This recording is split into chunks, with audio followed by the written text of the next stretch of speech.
పాపులను రక్షించుటకు క్రీస్తు యేసు ఈ లోకములోనికి వచ్చినని.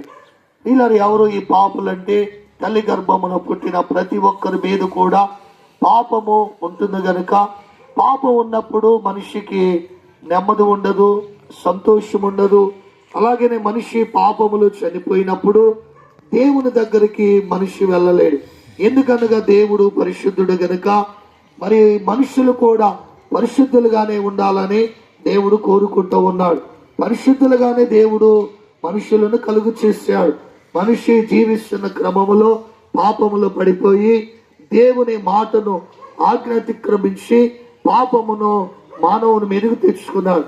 ఆ పాపం వలన మనిషి అనేక రకాలుగా బాధల పాలవుతూ ఉన్నాడు. మనిషి జీవితంలో పాపం ఉంటే సంతోషం ఉండదు, పాపం ఉంటే దేహమునకు ఆరోగ్యం ఉండదు, పాపం ఉంటే కుటుంబానికి నెమ్మది ఉండదు, పాపం ఉంటే వీళ్ళ మనిషి జీవితంలో సమాధానము శాంతి కూడా ఉండదు. ఆ పాపము మనిషిని వేధిస్తూ ఉంది.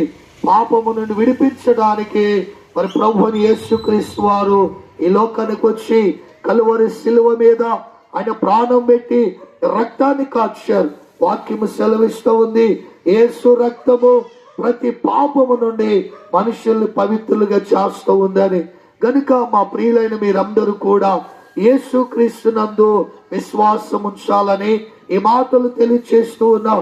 మనిషి పాపం పోవాలంటే నోటితో యేసుక్రీస్తు ప్రభు వారిని దేవుడుగా రక్షకుడిగా అంగీకరించాలి. ఈ పని మనిషి చేయగలిగినప్పుడు మనిషిలో ఉన్న పాపాన్ని దేవుడు తీసివేస్తాడు.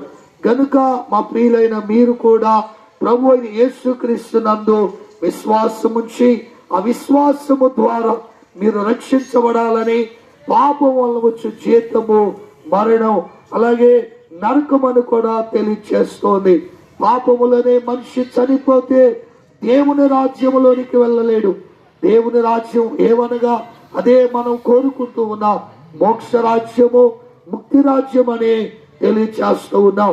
కనుక మా ప్రియులైన మీరు కూడా మరి శిక్ష నుండి తప్పించబడాలని, రక్షించబడి నిత్య విశ్రాంతిలోనికి మీరు వెళ్ళాలని మాటలు తెలియచేస్తున్నాం.